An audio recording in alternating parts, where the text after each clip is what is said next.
A new phrase is quietly replacing traditional mental health advice.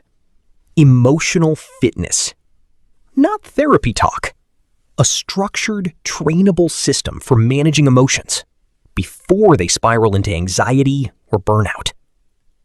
Traditional mental health advice is often reactive. You feel anxious? Then you manage it.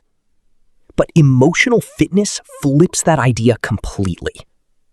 You build emotional capacity proactively, the same way physical fitness builds strength before injury. It starts with emotional awareness, accurately naming what you're feeling. And interestingly, that alone can reduce activity in the amygdala.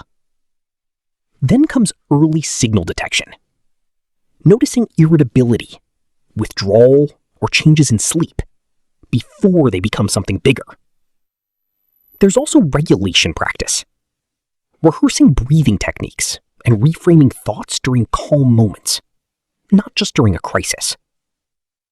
And recovery tracking, understanding what genuinely helps you recover and recharge. Because the reality is, endless scrolling often distracts you, but it doesn't always restore you. Then there's stress inoculation, deliberately tolerating small amounts of discomfort so your emotional capacity grows over time. Now, this isn't a replacement for therapy when therapy is needed. Not at all. It's the missing layer. It's the missing layer that exists before crisis. The daily training most people were never taught.